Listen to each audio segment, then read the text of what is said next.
ಎಲ್ರಿಗೂ ನಮಸ್ಕಾರ. ನಾನು ನಿಮ್ಮ ವೀಣಾ ಸತೀಶ್. ಇವತ್ತಿನ ವಿಡಿಯೋದಲ್ಲಿ ಬೇಳೆ ಒಬ್ಬಟ್ಟು ಅಂದರೆ ಕಡಲೆಬೇಳೆ ಒಬ್ಬಟ್ಟನ್ನು ಯಾವ ರೀತಿ ಮಾಡೋದಂತ ನೋಡ್ಕೊಂಬರೋಣ. ಇನ್ನೇನು ಹಬ್ಬಗಳೆಲ್ಲ ಹತ್ತಿರ ಬರ್ತಾ ಇರೋದ್ರಿಂದ ಸುಲಭವಾಗಿ ಸ್ಟೆಪ್ ಬೈ ಸ್ಟೆಪ್ ಯಾವ ರೀತಿ ಮಾಡೋದಂತ ನಾನು ನನ್ನ ವಿಡಿಯೋದಲ್ಲಿ ಈಸಿಯಾಗಿ ಹೇಳಿಕೊಟ್ಟಿದ್ದೀನಿ. ಹಾಗಾದರೆ ಬನ್ನಿ ಈ ಟೇಸ್ಟಿಯಾದ ಬೇಳೆ ಒಬ್ಬಟ್ಟು ಯಾವ ರೀತಿ ಮಾಡ್ಕೊಂಡು ಬರೋದಂತ ನೋಡ್ಕೊಂಬರೋಣ. ಮೊದಲಿಗೆ ನೋಡಿ, 1 ಕಪ್ಪಷ್ಟು ಚಿರೋಟಿ ರವೆಯನ್ನು ನಾನಿಲ್ಲಿ ತಗೊಂಡಿದ್ದೀನಿ. ಚಿರೋಟಿ ರವೆ ನಿಮಗೆ ಬೇಡ ಅಂತ ಇದ್ದರೆ ಅದನ್ನು ಸ್ಕಿಪ್ ಮಾಡ್ಬೋದು. ಅದರ ಬದಲಿಗೆ ಮೈದಾನೆ ನೀವು 2 ಕಪ್ಪಷ್ಟು ತಗೋಬೋದು.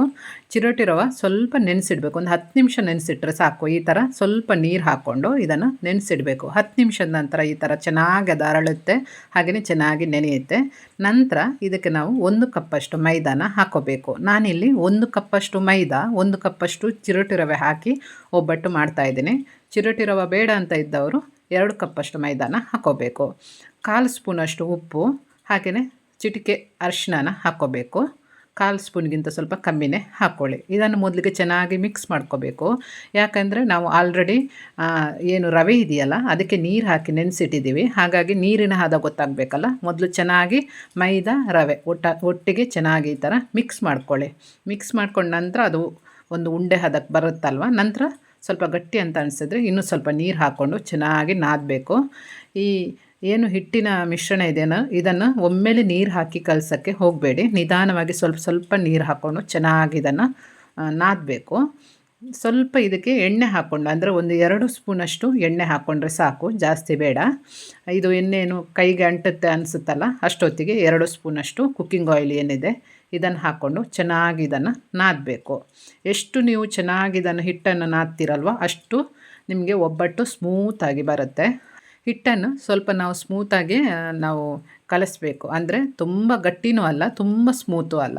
ಈ ಥರ ಸ್ವಲ್ಪ ನೆನೆಸಿಡಬೇಕು ಇದನ್ನು. ನಾನು 3 ಗಂಟೆಯಷ್ಟು ಹೊತ್ತು ಇದನ್ನು ಚೆನ್ನಾಗಿ ನೆನೆಸಿಟ್ಟಿದ್ದೀನಿ.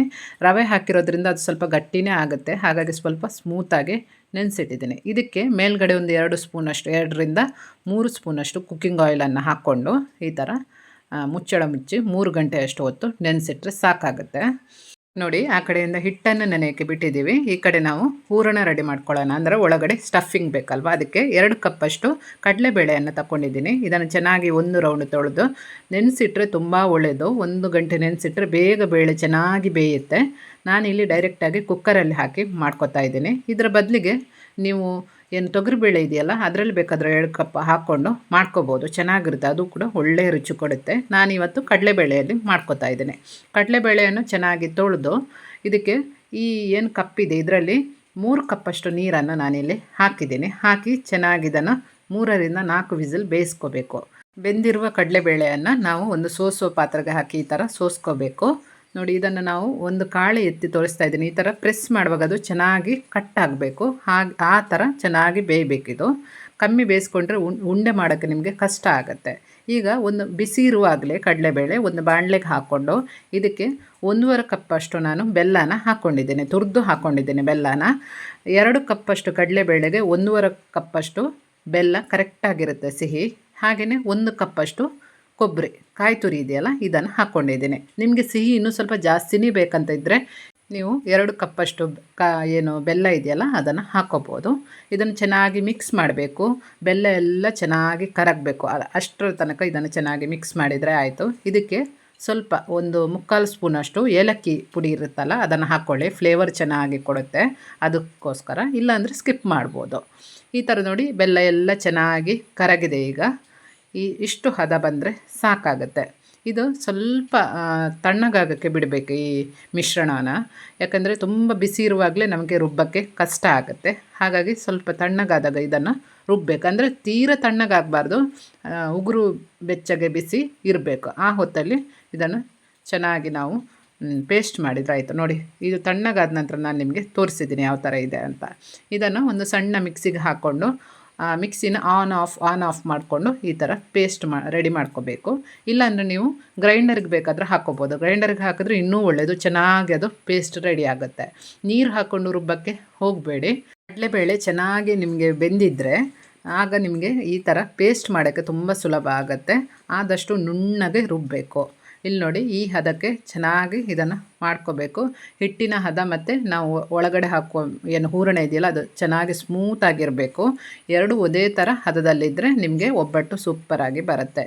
ಇಲ್ಲಿ ನೋಡಿ ಈ ಒಂದು ಸೈಜಿನ ಹದದಲ್ಲಿ ನಾನು ಒಟ್ಟಿಗೆ 10 ಉಂಡೆಯನ್ನು ರೆಡಿ ಮಾಡ್ಕೊಂಡಿದ್ದೀನಿ. ಸ್ವಲ್ಪ ಹೂರಣ ಜಾಸ್ತಿನೇ ಇರಬೇಕು. ಏನು ಸ್ವೀಟ್ ಮಿಶ್ರಣ ಇರುತ್ತಲ್ವ ಬೆಲ್ಲದು, ಇದು ಸ್ವಲ್ಪ ದೊಡ್ಡ ಸೈಜೇ ಇರಬೇಕು. ಏನು ಮೈದಾ ಮತ್ತು ರವಾದ ನಾವು ಏನು ಹಿಟ್ಟು ರೆಡಿ ಮಾಡ್ಕೋತೀವಲ್ಲ ಅದು ಸ್ವಲ್ಪ ಕಮ್ಮಿನೇ ಇರಬೇಕು. ಇದರ ಮುಕ್ಕಾಲು ಅಂಶ ಇದ್ದರೆ ಸಾಕಾಗತ್ತೆ. ಈಗ ನೋಡಿ ನಾವು 2-3 ಸ್ಪೂನಷ್ಟು ಎಣ್ಣೆ ಮೇಲ್ಗಡೆ ಹಾಕಿ ಇದನ್ನು ನೆನೆಯೋಕ್ಕೆ ಬಿಟ್ಟಿದ್ವಿ 3 ಗಂಟೆ. ಇದು ಚೆನ್ನಾಗಿ ನೆಂದಿದೆ. ಆ ಎಣ್ಣೆಯನ್ನು ವಾಪಸ್ ನಾವು ಒಂದು ಕಪ್ಪಿಗೆ ಹಾಕ್ಕೊಂಡ್ರೆ ಆಯಿತು. ಅದನ್ನು ನಾವು ಬೇಳೆ ತಟ್ಟು ಏನು ಒಬ್ಬಟ್ಟು ಮಾಡ್ಕೋತೀವಲ್ವ ಆ ಹೊತ್ತಿಗೆ ಬೇಕಾಗುತ್ತೆ ನಮಗೆ. ಎಣ್ಣೆ ಹಾಕ್ಕೊಂಡು ತಟ್ಟಕ್ಕೆ ಸುಲಭ ಆಗುತ್ತೆ. ಇದನ್ನು ಇನ್ನೂ ಒಂದು ರೌಂಡು ಚೆನ್ನಾಗಿ ಈ ಥರ ನಾದಬೇಕು. ನಾದಿದ ನಂತರ ಉಂಡೆಗಳನ್ನಾಗಿ ಮಾಡ್ಕೋಬೇಕು. ಉಂಡೆ ಮಾಡಿ ಇಟ್ಟರೆ ನಮಗೆ ಬೇಗ ಬೇಗ ನಾವು ಏನು ಒಬ್ಬಟ್ಟನ್ನು ರೆಡಿ ಮಾಡ್ಕೋಬೋದು. ಹಾಗಾಗಿ ಈ ಥರ ಉಂಡೆಯನ್ನು ಮಾಡಿಕೊಂಡು ಇಟ್ಟರೆ ಆಯಿತು. ಇದನ್ನು ಹಾಗೆ ಒಟ್ಟಿಗೆ ನಾನು ಈ ಥರ ಮೈದಾ ಮತ್ತು ಚಿರೋಟಿ ರವೆ ಮಿಶ್ರಣ ಏನು ಹಿಟ್ಟಿದೆ 10 ಉಂಡೆಯನ್ನು ಮಾಡ್ಕೊಂಡಿದ್ದೀನಿ. ಮೊದಲಿಗೆ ಒಂದು ಪ್ಲಾಸ್ಟಿಕ್ ಕವರನ್ನು ತಗೊಳ್ಳಿ. ತುಂಬ ಸುಲಭದಲ್ಲಿ ಕೈಯಲ್ಲೇ ತಟ್ಟಿ ನಾನು ಇಲ್ಲಿ ತೋರಿಸ್ತಾ ಇದ್ದೀನಿ. ಈ ಥರ ಉಂಡೆ ಇಟ್ಟು ಮಧ್ಯಭಾಗ ಸ್ವಲ್ಪ ದಪ್ಪ ಇರಬೇಕು. ಸುತ್ತ ಆದಷ್ಟು ತೆಳುವಲ್ಲಿ ಈ ಥರ ತಟ್ಕೊಂಡು ಬನ್ನಿ.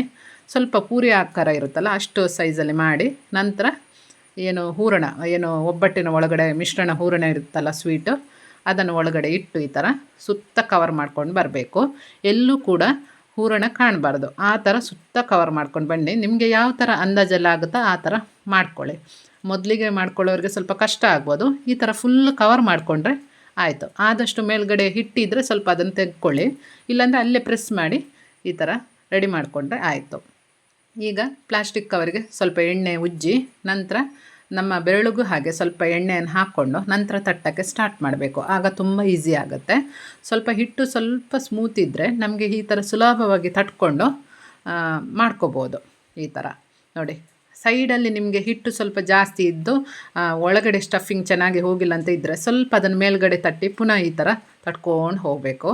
ನಿಮಗೆ ತಟ್ಟುವಾಗಲೇ ಗೊತ್ತಾಗುತ್ತೆ ಹೂರಣ ಸುತ್ತ ಸ್ಪ್ರೆಡ್ ಆಗಿದೆಯಾ ಇಲ್ವಾ ಗೊತ್ತಾಗುತ್ತೆ. ಆದಷ್ಟು ಹೂರಣ ಸ್ಪ್ರೆಡ್ ಆಗುವಾಗೆ ಲೈಟಾಗಿ ತಟ್ಕೊಂಡು ಹೋಗಬೇಕು. ತುಂಬ ಪ್ರೆಸ್ ಮಾಡಿಕೊಂಡೆಲ್ಲ ತಟ್ಕೊಂಡು ಹೋದರೆ ಈ ಮಧ್ಯಭಾಗ ನೋಡಿ ಹಿಟ್ಟು ಹರಿದೋಗುತ್ತೆ. ಆಗ ನೀವು ಏನು ಇದನ್ನು ಫ್ರೈ ಮಾಡ್ತೀರಲ್ವ ಆಗ ನಿಮಗೆ ಅದೆಲ್ಲ ಹೊರಗಡೆ ಬರುತ್ತೆ ಹೂರಣ. ಹಾಗಾಗಿ ಆದಷ್ಟು ಮೆಲ್ಲಗೆ ಈ ಥರ ತಟ್ಕೊಂಡು ಹೋಗಬೇಕು. ಮಧ್ಯಭಾಗ ಒಮ್ಮೆ ತಟ್ಟಿದ ನಂತರ ಸುತ್ತ ಈ ಥರ ತಟ್ಕೊಂಡು ಹೋಗಬೇಕು. ಎಷ್ಟಾಗುತ್ತೋ ಅಷ್ಟು ತೆಳುವಾಗಿ ನಾವು ತಟ್ಕೋಬೋದು. ತುಂಬ ಸುಲಭ. ಇಲ್ಲದಿದ್ದರೆ ಇದೇ ಪ್ಲಾಸ್ಟಿಕ್ ಕವರ್ಗೆ ಸ್ವಲ್ಪ ಎಣ್ಣೆ ಹಾಕ್ಕೊಂಡು ಮೇಲ್ಗಡೆ ಇಟ್ಟು ನೀವು ಉಜ್ಜುನು ಇದನ್ನು ಮಾಡ್ಕೋಬೋದು. ತುಂಬ ಸುಲಭ. ಅದು ಕೂಡ ಆದಷ್ಟು ತೆಳು ಮಾಡ್ಕೋಬೋದು. ಈಗ ತವ ಚೆನ್ನಾಗಿ ಬಿಸಿ ಆಗಬೇಕು. ಬಿಸಿ ಆದ ನಂತರ ಈ ಥರ ನಾವು ಏನು ಒಬ್ಬಟ್ಟನ್ನು ಹಿಟ್ಟನ್ನ ತಟ್ಟಿದ್ದೀವಲ್ಲ ಅದನ್ನು ಹಾಕ್ಕೋಬೇಕು. ಒಂದು ರೌಂಡು ಚೆನ್ನಾಗಿ ಅದು ಕಾಯಿಸಿದ ನಂತರ ತಿರುಗಿಸಿ ಹಾಕೋಬೇಕು. ಆಗ ತುಪ್ಪನ ಸ್ವಲ್ಪ ಹಾಕ್ಕೋಬೇಕು. ತುಪ್ಪ ಹಾಕಿ ಚೆನ್ನಾಗಿ ಇದನ್ನು ಫ್ರೈ ಮಾಡ್ಕೋಬೇಕು. ನಾವು ಚಪಾತಿ ಏನು ಆ ಕಡೆ ಈ ಕಡೆ ಚೆನ್ನಾಗಿ ಫ್ರೈ ಮಾಡ್ತೀವಲ್ವ ಆ ಥರ ಮಾಡೋಕ್ಕೆ ಹೋಗಬೇಡಿ. ಒಂದು ಸೈಡಲ್ಲಿ 1-2 ನಿಮಿಷ ಚೆನ್ನಾಗಿ ಫ್ರೈ ಮಾಡಿದ ನಂತರ ಇನ್ನೊಂದು ರೌಂಡಿಗೆ ಹಾಕಿ ಇನ್ನೊಂದು ಸೈಡ್ಗೆ ಹಾಕಿ ನಂತರ ಈ ಥರ ರೆಡಿ ಮಾಡ್ಕೊಂಡ್ರಾಯಿತು. ನಾನು ಇನ್ನೊಮ್ಮೆ ತೋರಿಸ್ತಾ ಇದ್ದೇನೆ ನೋಡಿ. ಈ ಥರ ಹೂರಣನ ಒಳಗಡೆ ಹಿಟ್ಟಿನ ಮಧ್ಯಭಾಗಕ್ಕೆ ಇಟ್ಟು ಇದನ್ನೆಲ್ಲ ಕವರ್ ಮಾಡ್ಕೊಳ್ಳಿ. ಎಕ್ಸ್ಟ್ರಾ ಈ ಥರ ಹಿಟ್ಟು ಬರುತ್ತಲ್ಲ ಇದನ್ನು ತೆಗೆದ್ರೆ ಆಯಿತು. ಇಲ್ಲಾಂದರೆ ನಿಮಗೆ ತೆಳುವಾಗುತ್ತೆ ಅದು ಹಿಟ್ಟಿನ ಏನೋ ಒಬ್ಬಟ್ಟು ಹರಿದೋಗುತ್ತೆ ಅಂತಿದ್ರೆ ಅಲ್ಲೇ ಪ್ರೆಸ್ ಮಾಡಿಕೊಂಡು ಉಂಡೆ ಆಕಾರದಲ್ಲಿ ಮಾಡ್ಕೊಂಡ್ರೆ ಆಯಿತು. ಈ ಥರ ಸ್ವಲ್ಪ ಬೆರಳಿಗೆ 4 ಬೆರಳಿಗೂ ಚೆನ್ನಾಗಿ ಎಣ್ಣೆ ಹಾಕ್ಕೊಂಡು ತಟ್ಟಬೇಕು. ಆಗ ನಿಮಗೆ ಒಬ್ಬಟ್ಟು ತಟ್ಟಕ್ಕೆ ಸುಲಭ ಆಗುತ್ತೆ. ಮಧ್ಯಭಾಗ ನೋಡಿ ಈ ಥರ ತಟ್ತಾ ಸ್ವಲ್ಪ ಅದು ಪೂರಿ ಆಕಾರಕ್ಕಿಂತ ದೊಡ್ಡದಾದಾಗ ನಂತರ ಸುತ್ತ ತಟ್ಕೊಂಡು ಹೋಗಿ ಆಗ ತುಂಬ ಸುಲಭ ಆಗುತ್ತೆ. ಎಷ್ಟು ತೆಳು ಬೇಕೋ ಅಷ್ಟು ತೆಳುವಾಗಿ ತಟ್ಬೋದು. ಪೇಪರ್ ಕವರ್ ಇಲ್ಲ ಅಂದರೆ ಟೆನ್ಷನ್ ಮಾಡ್ಕೋಬೇಡಿ. ಬಾಳೆ ಏನೋ ಎಲೆ ಇರುತ್ತಲ್ಲ ಅದರಲ್ಲಿ ಬೇಕಾದರೂ ತಟ್ಬೋದು. ತುಂಬ ಸುಲಭ. ಈ ಥರ ತವಕ್ಕೆ ಹಾಕ್ಕೊಂಡ್ರೆ ಆಯಿತು. ಒಂದು ಸೈಡ್ಗೆ ಈ ಥರ ಹಾಕಿದ್ದೀವಲ್ವ ನಂತರ ಅದು ಚೆನ್ನಾಗಿ ಸ್ವಲ್ಪ 1-2 ನಿಮಿಷ ಫ್ರೈ ಆದ ನಂತರ ತಿರುಗಿಸಿ ಹಾಕ್ಕೊಳ್ಳಿ. ಈಗ ತುಪ್ಪ ಹಾಕ್ಕೊಂಡ್ರೆ ಆಯಿತು. ಮೀಡಿಯಮ್ ಫ್ಲೇಮಲ್ಲಿ ಇಟ್ಟೆ ಫ್ರೈ ಮಾಡ್ಕೋಬೇಕು. ಹೈ ಫ್ಲೇಮ್ ಇಟ್ಟು ಫ್ರೈ ಮಾಡೋಕ್ಕೆ ಹೋಗಬೇಡಿ, ಸೀದೋಗುತ್ತೆ ಅದು.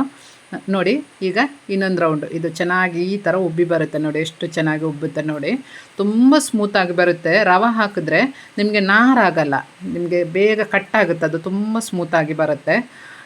ಹಾಗೆಯೇ ನಾನು 1.5 ಕಪ್ಪಷ್ಟು ಬೆಲ್ಲ, 2 ಕಪ್ಪಷ್ಟು ಕಡಲೆಬೇಳೆಗೆ 1.5 ಕಪ್ಪಷ್ಟು ಬೆಲ್ಲ ಹಾಕ್ಕೊಂಡು ಮಾಡಿರೋದು. ಹಾಗಾಗಿ ಸಿಹಿ ಕರೆಕ್ಟಾಗಿತ್ತು. ಜಾಸ್ತಿನೂ ಆಗಿಲ್ಲ ಕಮ್ಮಿನೂ ಆಗಿಲ್ಲ. ತುಂಬ ಸ್ಮೂತಾಗಿ ಸೂಪರಾಗಿ ಬಂದಿತ್ತು.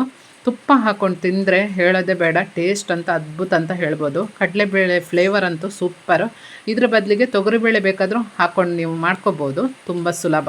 ಫಸ್ಟ್ ಟೈಮ್ ಯಾರೆಲ್ಲ ಒಬ್ಬಟ್ಟು ಮಾಡ್ಕೋತೀರಾ ಅಂಥವ್ರಿಗೆ ನಾನು ಹೇಳೋದು, ಹಿಟ್ಟು ಸ್ವಲ್ಪ ತೀರ ತೆಳು ಮಾಡ್ಕೋಬೇಡಿ, ಸ್ವಲ್ಪ ದಪ್ಪನೆ ಮಾಡ್ಕೊಳ್ಳಿ. ಹಾಗಾಗಿ ನಿಮಗೆ ತಟ್ಟಕ್ಕೆ ಸರಿಯಾಗುತ್ತೆ. ಯಾಕಂದರೆ ಹೂರಣ ಸ್ವಲ್ಪ ಸ್ಮೂತ್ ಅಥವಾ ಗಟ್ಟಿ ಆದ್ರೂ ಹಿಟ್ಟು ಸ್ವಲ್ಪ ನೀವು ಗಟ್ಟಿಯೇ ಮಾಡಿಕೊಂಡ್ರೆ ಸುಲಭವಾಗಿ ನೀವು ಸ್ವಲ್ಪ ಮಾಡ್ಕೋಬೋದು. ತೀರ ತೆಳುವಾದರೆ ಹಿಟ್ಟು ನಿಮಗೆ ಅದನ್ನು ತಟ್ಟುವಾಗ ಅದು ಹರಿದು ಹೋಗುತ್ತೆ. ಹೂರಣ ಸ್ವಲ್ಪ ಜಾಸ್ತಿ ಆದರೆ, ನೀವು ತಟ್ಟುವಾಗ ಹೆಚ್ಚು ಕಮ್ಮಿ ಆದರೆ ಅದೆಲ್ಲ ಓಪನ್ ಆಗುತ್ತಲ್ವ. ಹಾಗಾಗಿ ಸ್ವಲ್ಪ ಹಿಟ್ಟನ್ನು ನಾನು ಏನು ಹದ ಮಾಡ್ಕೊಂಡಿದ್ದೀನಿ ಅದಕ್ಕಿಂತ ಸ್ವಲ್ಪ ಗಟ್ಟಿ ಮಾಡಿಕೊಂಡ್ರೆ ಚೆನ್ನಾಗಿರುತ್ತೆ. ಹಾಗೆಯೇ ನಿಮಗೆ ತುಂಬ ಈಸಿ ಆಗಲಿ ಅಂತ ಸ್ಟೆಪ್ ಬೈ ಸ್ಟೆಪ್ ನಾನು ಈಸಿಯಾಗಿ ಹೇಳಿಕೊಟ್ಟಿದ್ದೀನಿ. ಹಾಗೆಯೇ ವಿಡಿಯೋ ಇಷ್ಟ ಆದರೆ ಸಬ್ಸ್ಕ್ರೈಬ್ ಮಾಡೋದನ್ನು ಮರೆಯಬೇಡಿ, ಲೈಕ್ ಮಾಡಿ, ಶೇರ್ ಮಾಡಿ. ಸಿಗೋಣ ಇನ್ನೊಂದು ವಿಡಿಯೋ ಜೊತೆ.